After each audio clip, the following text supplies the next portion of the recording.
ज्ञानी बना दो, आनंदमय भी ज्ञानी बना दो। मैं हूँ तुम्हारी आशा लगाए, मैं हूँ तुम्हारी आशा लगाए। हे नाथ अभी तो ऐसी कृपा हो, जीवन निरर्थक जाने न पाए, जीवन निरर्थक जाने न पाए। तुम्हें वो माता सविता त्वमेव, त्वमेव माता सविता त्वमेव, त्वमेव बन्धु च सखा त्वमेव, त्वमेव बन्धु च सखा त्वमेव, त्वमेव विद्या द्रविणं त्वमेव, त्वमेव सर्वं मम देव देव, त्वमेव सर्वं मम देव देव, त्वमेव सर्वं मम देव देव। हे नाथ अब तो ऐसी कृपा हो, जीवन निरर्थक जाने न पाए, जीवन निरर्थक जाने न पाए, जीवन निरर्थक जाने न पाए। बोल गोविंद भगवान की जय, श्री राधा कृष्ण भगवान की जय, कार्तिक महात्मा की आज के आनंद की। कृष्णाय वासुदेवाय हरे परमात्मने प्रणतः क्लेशनाशाय गोविन्दाय नमो नमः, गोविन्दाय नमो नमः।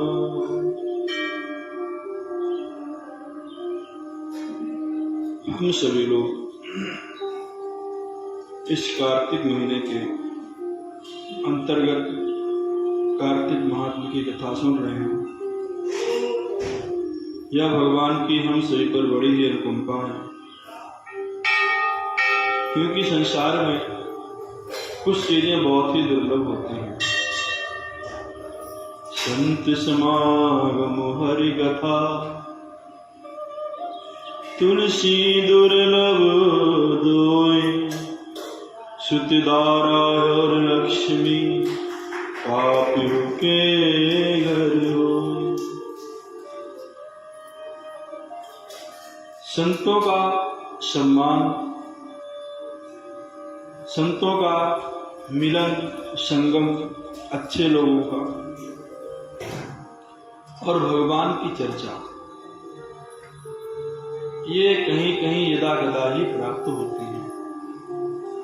तो आप यहाँ पर बैठे हैं, कथा हो रही, भगवान क्या सुन रहे, मस्जिद में जाएंगे आपको वहां मिले, है ना?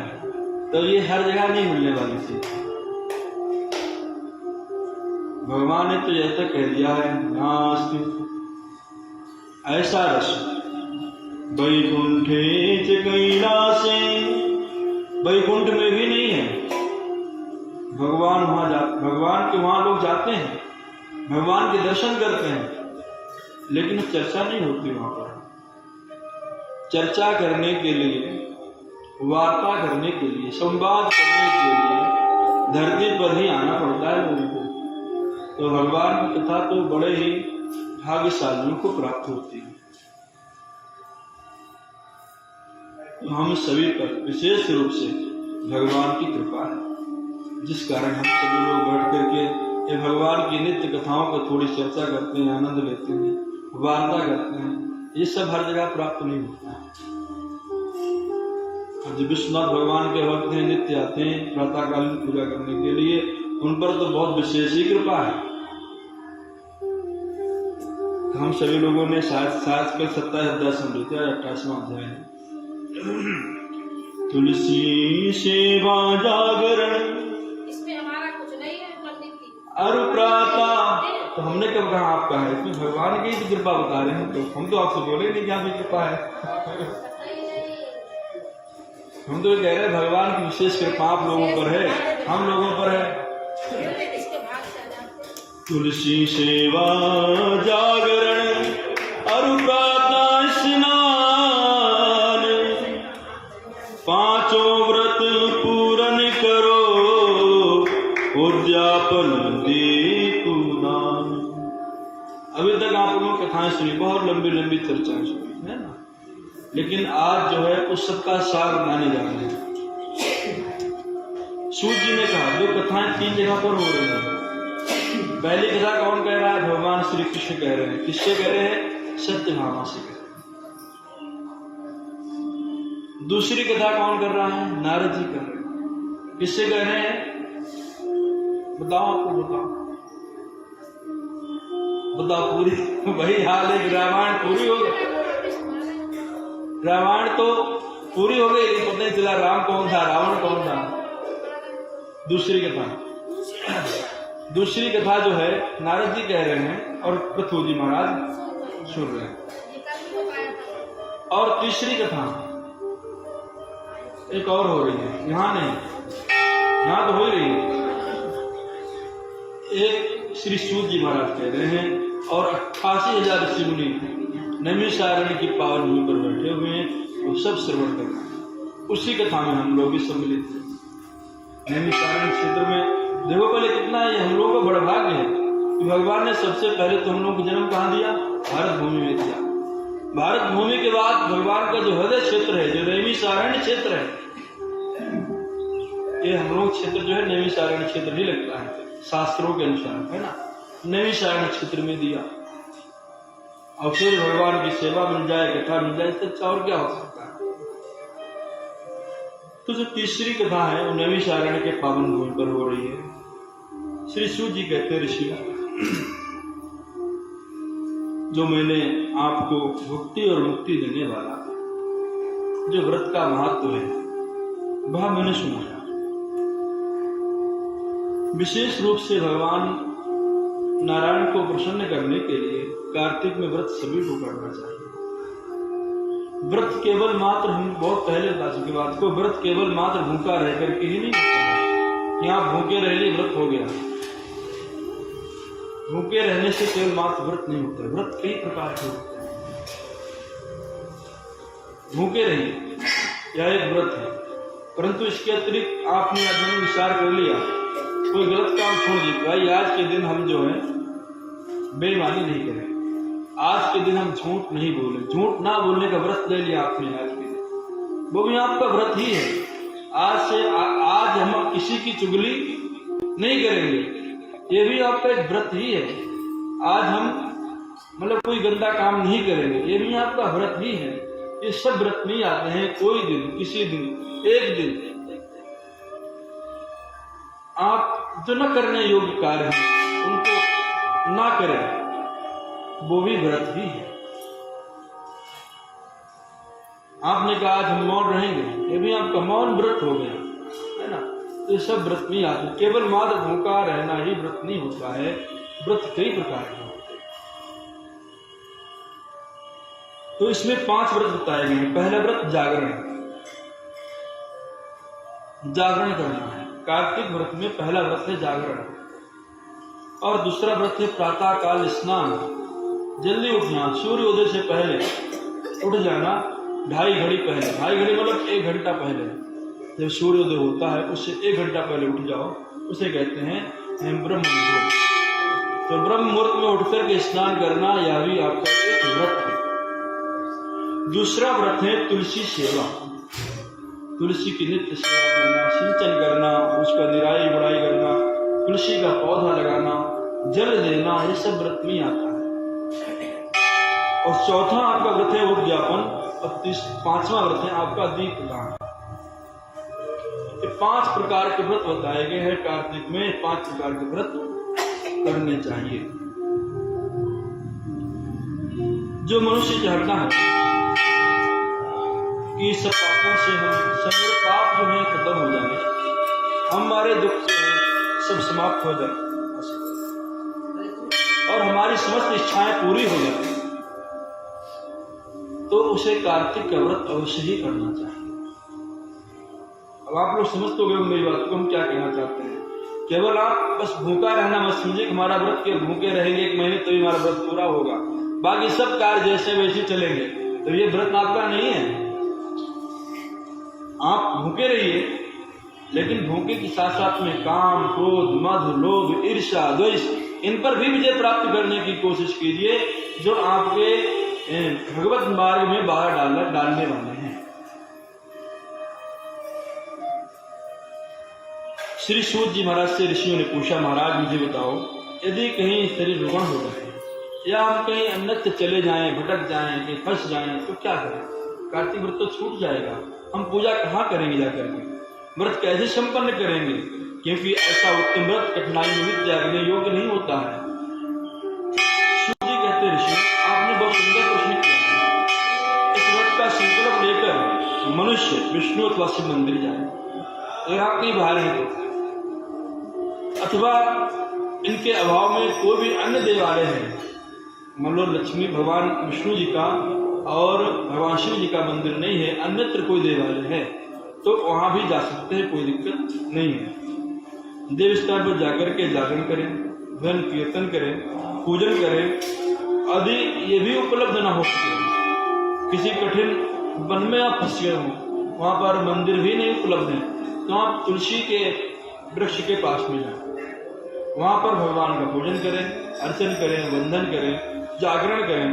यदि आप वहां तुलसी वन भी नहीं है,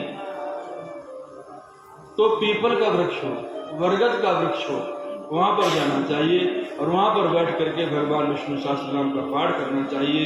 नृत्य कीर्तन जो भी आप कर सकते हैं। अच्छा होता क्या है, कीर्तन करते हैं लोग तो दिखाने के लिए करते हैं। आप सच बोलना, कभी आपने अकेले बैठ करके भगवान के पास कीर्तन किया या नृत्य किया? कभी आपने अकेले नहीं, अकेले नहीं करते हैं। जब अगर आप अकेले करें, किसी को दिखाने के लिए नहीं, वो सिर्फ और सिर्फ मात्र भगवान के लिए हो, वो भक्ति में हो। जैसे मीरा ने कहा था ना, मेरे तो गिरधर गोपाल दूसरों न तो। अब इस भजन को लेकर के वो जब करती, कीर्तन करती तो उसके साथ नृत्य भी करती थी। वो दिखाने के लिए नहीं, संसार में कौन देख रहा है, से क्या फर्क पड़ने वाला है। अब किसी से उपहार नहीं चाहिए था, ना किसी को सम्मान चाहिए था, है ना। ऐसा लोग क्या करते हैं, जब भजन कहीं मतलब 10, 15, 20 लोग होंगे तो वहां कीर्तन चल रहा, तो वहां तो भले से 2-4 ठुमका लेना है, लेकिन कभी अकेले भगवान के पास कभी आपने किया ही? सच बोलिएगा, ऐसा नहीं किया होगा। तो ये सब चीज भगवान के लिए करना, ईश्वर के लिए करना, संसार को दिखाने के लिए नहीं करना। हम ये नहीं कह रहे कि जिस 15 लोग बैठे हुए हैं वहां आपने नृत्य किया, लेकिन उसका मेरे कहने का आशय ये है कि जिस 15 लोग भी बैठे हुए हैं, ठीक है, तो उनको दिखाने के लिए नहीं करना है, या किसी को दिखाने के लिए नहीं करना है कि किसी को अच्छा लगे कि हम भी भाई जो है नृत्य कर लेते हैं, हम भी नाच लेते हैं, है ना। तो किसी को दिखाने के लिए नहीं करना है। ये सिर्फ और सिर्फ मात्र जब आपके अंदर हृदय में उद्गार उठे, भक्ति का उद्गार, तब आपको भगवान को प्रसन्न करने के लिए करना है, उन्हें रिझाने के लिए करना है केवल। श्री सूत जी कहते हैं, ऋषियों, विष्णु मंदिर यदि ना हो तो पीपल वृक्ष, वट वृक्ष के पास वहां भी ना हो, तो कहीं पर भी किसी भी वृक्ष के पास में भगवान का कीर्तन करें, नृत्य करें। किसी अच्छे स्थान पर सरोवर के पास जाए, यदि सरोवर उपलब्ध ना हो कोई बात नहीं है, आप जल का छींटा मारो ऊपर, जल का छींटा ऊपर मार लो और ओम पुंडरीकाक्ष पुनातु इतना मंत्र बोल लीजिए। अगर ये भी ना आता हो तो कोई बात नहीं, खाली भगवान नारायण का केवल मात्र मानसिक रूप से स्मरण कर लीजिए। आप सर्वायांतर तरह सूचि, आपकी बाह्य और अभ्यंतर दोनों प्रकार की सूचि आपको प्राप्त हो जाएगी, मतलब शुद्धि प्राप्त हो जाएगी। दीपदान की इच्छा है, दीपदान अगर आप आप दीपदान कर सकें अच्छी बात है, नहीं है तो कोई बात नहीं है। आप किसी का दीपक बुझ गया उसे जला दीजिए, आपको दीपदान का ही फल मिलेगा। यदि ये भी नहीं कर सकते हैं कि किसी दीपक में हवा लग रही है उसे आप रोक लीजिए, तभी आपको दीपदान का ही फल मिलेगा। यदि तुलसी का पौधा ना मिले तो कोई बात नहीं, किसी वैष्णव साधु संत का आप पूजन कर लीजिए, आपको तुलसी पूजन का ही फल मिल जाएगा। आपके पास बहुत से ऑप्शन हैं, आप ये सब कर सकते हैं और ये करना भी चाहिए। बट वृक्ष के नीचे पूजा सभी दिन की जा सकती है, लेकिन पीपल वृक्ष के नीचे पूजा केवल शनिवार को ही करनी चाहिए। और शनिवार के अतिरिक्त आप पूजन करें तो पीपल वृक्ष का स्पर्श ना करें, उसके नीचे बैठ करके आप पूजन कर सकते हैं, कोई दिक्कत नहीं है। लेकिन यदि आप स्पर्श करेंगे तो आपकी जो लक्ष्मी है वो रूठ जाएगी और आपको अलक्ष्मी प्राप्त हो जाएगी। इसीलिए शनिवार के दिन पीपल का ना स्पर्श करें, शनिवार को अतिरिक्त ना ही उनका स्पर्श करें और उसके जड़ में कोई चीज ना लाए, वहां बैठ करके पास में थोड़ी दूर पर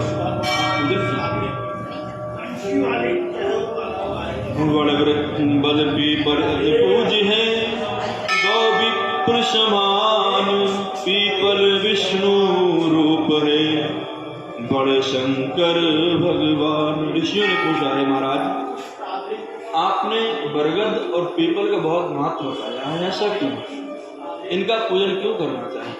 ठीक है, और मुझे ये देवलोक कैसे प्राप्त हुए, मेरे अंदर संदेह उत्पन्न हो रहा है, इस संदेह का निवारण कीजिए।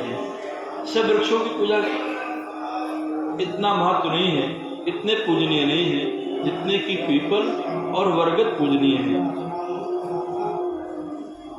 सूजी के महर्षियों, मैंने जो आपको बतलाया है वह सत्य है। पीपल का वृक्ष भगवान विष्णु है और बरगद का वृक्ष भगवान शंकर है। और शंकर जी कहाँ बैठते हैं? बरगद वृक्ष के नीचे बैठते हैं।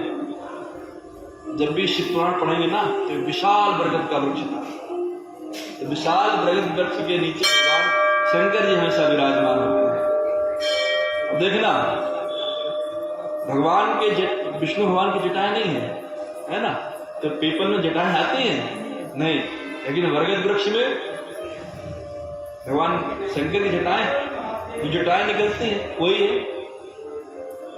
तो पीपल का वृक्ष भगवान नारायण का स्वरूप है और बरगद का वृक्ष जो है ये भगवान शिव जी का स्वरूप है।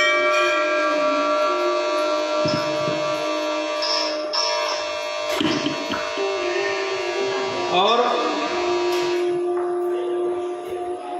जो पलाश का वृक्ष है वह जो है नारायण स्वरूप है, यह सत्य बात है। श्री सूजी कहते हैं इसमें कोई संशय नहीं करना चाहिए। इसके संबंध में छोटा सा इतिहास है, बात में सुनाता हूँ, सो ध्यान से सुनो।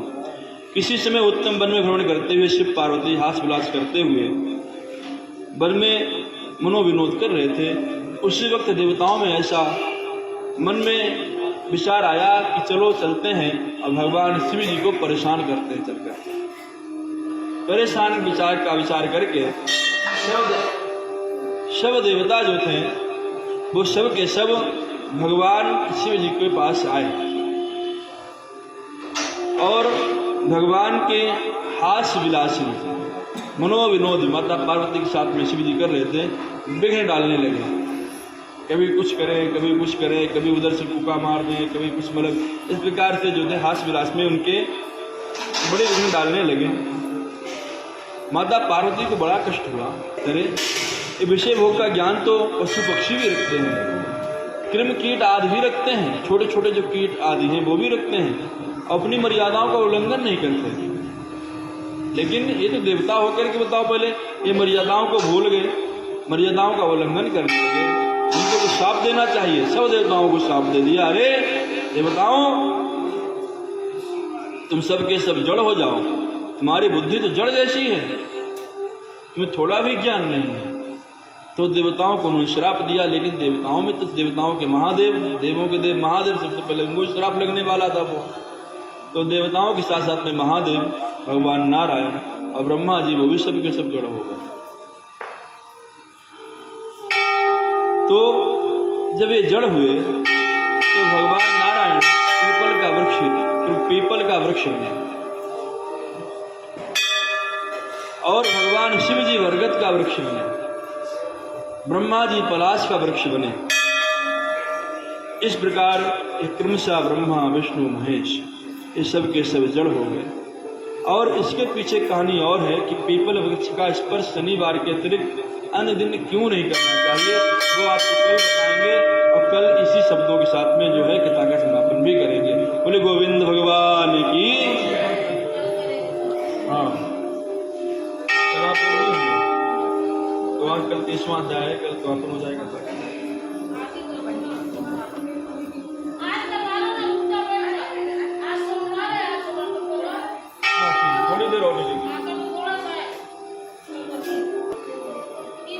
पीपल को शनि का दिना करते क्यों इस परस, आशंका मन में उठी करिए दूर सहर्ष। भाई 5 मिनट और सब लोग शांति से बैठे रहिए। 5 मिनट की केवल मात्र बात है और जिसको जल्दी हो जा सकता है। श्री सूर्य से ऋषियों ने कहा, महाराज ये पीपल के वृक्ष का स्पर्श जो है, ध्यान दीजिएगा आपको, पीपल वृक्ष का स्पर्श जो है शनिवार के अतिरिक्त क्यों नहीं करना चाहिए, इसके पीछे क्या कारण है। बहुत से लोग जानते नहीं हैं इस बात को और पीपल को नित्य जल देते हैं, है ना, उन स्पर्श करते हैं, परिक्रमा करते हैं, नित्य पूजन करते हैं। तो श्री सूर्य ने कहा, ऋषियों इस शंका का निवारण करने के लिए सबसे पहले हमें आपको समुद्र वाली घटना याद, समुद्र मंथन की घटना जो है वो याद दिलानी पड़ेगी। जिस वक्त समुद्र मंथन किया गया उस वक्त रतन निकले थे 14 रत्न, कौस्तुभ मणि और लक्ष्मी जी भगवान नारायण ने प्राप्त की। जब भगवान नारायण लक्ष्मी को अपनी भार्या बनाने के लिए उद्यत हुए, तैयार हुए, उस वक्त लक्ष्मी जी ने भगवान नारायण से कहा, प्रभु हमारी एक बड़ी बहन है जिसका नाम है अलक्ष्मी। शास्त्रों की मर्यादा है कि पहले बड़ी बहन का विवाह होना चाहिए और दूसरे फिर छोटी बहन का। इसी प्रकार शास्त्रों की मर्यादा यह है, मुझे हला नहीं दी, गड़बड़ कर दिया।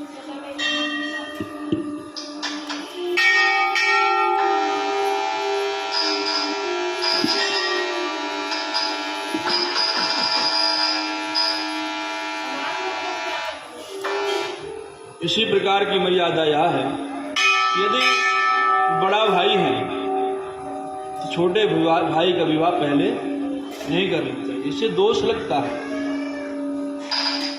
छोटा भाई यदि अंधा हो, काना हो, लंगड़ा हो, गूंगा हो, बहरा हो, बड़ा भाई यदि लंगड़ा, अंधा, बहरा, काना हो तो छोटे भाई का विवाह कर सकते हैं। शास्त्रों का स्पष्ट निर्देश है। इसी प्रकार माता लक्ष्मी ने कहा, प्रभु अभी तो हमारा जो भाई है, हमारी जो बड़ी बहन है, उसका विवाह हुआ ही नहीं है, इस शास्त्र की मर्यादा का उल्लंघन हो जाएगा और आप तो शास्त्र स्वरूप हैं।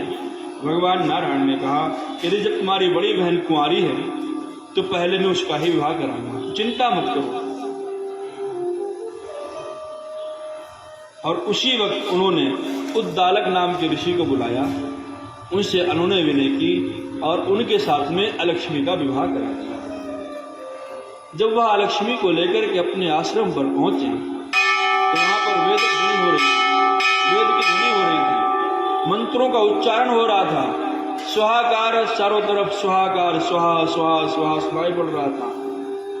भगवान का नृत्य, भगवान के कीर्तन, नृत्य, गायन ये सब चल रहा था वहां पर। तो अलक्ष्मी को बड़ा कष्ट हुआ, अरे नहीं प्रभु, स्वामी आप यहाँ मुझे लेकर के तो आए हैं, लेकिन मैं यहाँ नहीं रह पाऊंगी, मुझे यहाँ बड़ा कष्ट हो रहा है। तो उन्होंने पूछा, भाई कहाँ रहोगी कांते, तुम देवी कहाँ रहना चाहती हो?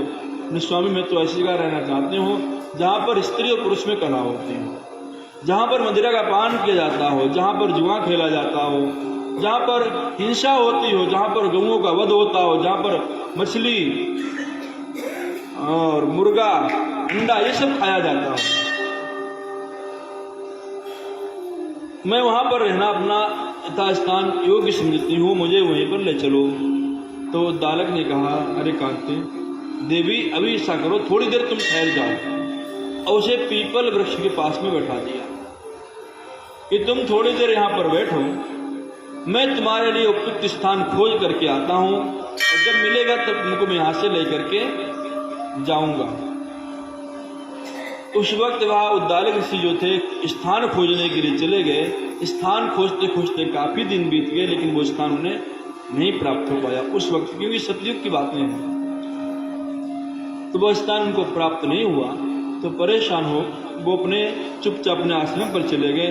जब उसको लगा कि लगता है मेरे स्वामी आज बहुत दिन हो गए लौट करके नहीं आए, तो वह जोर जोर से रोने लगी, हाय मेरे स्वामी ने मुझे त्याग दिया, हाय अब मैं क्या करूंगी, हाय मेरा अब क्या होगा, हाय मेरा भरण पोषण कौन करेगा। इस प्रकार से वह जोर जोर से रोने लगी। जब वह जोर जोर से रोना से प्रारंभ किया,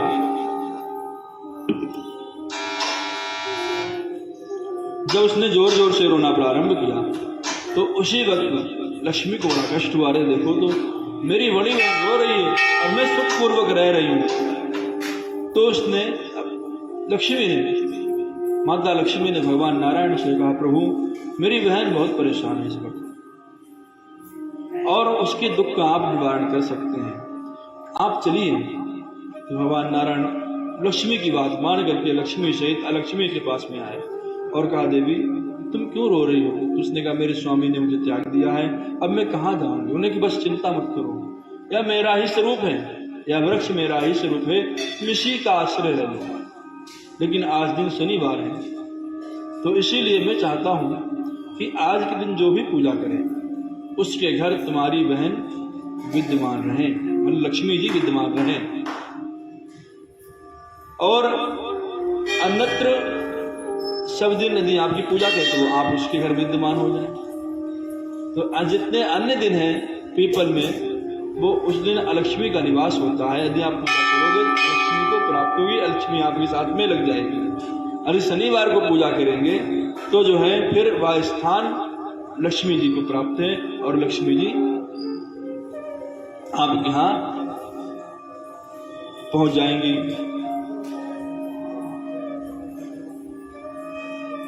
शनिवार के दिन पीपल का पूजन समस्त मनोकामनाओं को सिद्ध करने वाला होता है। और हाँ, यदि रविवार के दिन कोई तुम्हारा स्पर्श करता है, कोई पीपल का स्पर्श करता है, वह दरिद्रता को प्राप्त करता है। ऐसा भगवान नारायण ने लक्ष्मी से और लक्ष्मी से कहा, और लक्ष्मी से वहां से चले गए। लक्ष्मी वहां रहने लगी। सूत जी बोले, ऋषियों मैंने भगवान श्री कृष्ण, सत्यभामा और नारद के पृथु और मध्य जो हुए, नारद और पृथु के जो मध्य हुआ संवाद मैंने आपको कह सुनाया है। एक दिन और है, लेकिन यदि उस दिन शनिवार पड़े तभी स्पर्श करना चाहिए। पूर्णिमा का दिन, कार्तिक पूर्णिमा के दिन वहां पर पीपल वृक्ष के नीचे पूजा की जाती है। यदि शनिवार हो तो स्पर्श करो, शनिवार ना हो तो स्पर्श ना करो, केवल मात्र पूजन करो। समस्त ऋषिगण की जिज्ञासाएं शांत हो गई, सब आनंदित हो गए। आनंदित होकर सबने प्रणाम किया। प्रणाम करके ऋषियों ने, और सब ऋषि बोले कि महाराज बड़ा आनंद आया कार्तिक व्रत का महत्व सुन करके। अब हमारे मन में ऐसी इच्छा हो रही है कि हम सब जाकर के बद्रीनाथ भगवान के दर्शन करें। सूत जी ने कहा, ठीक है ऋषियों तुम सब जाओ। और सब ऋषि वहां से प्रस्थान किए बद्रीनाथ की ओर, सब के सब दर्शन करने के लिए। बोले कार्तिक महात्मा की, गोविंद भगवान की जय, लक्ष्मी नारायण भगवान की जय। नमः पार्वती पतये, हर हर महादेव।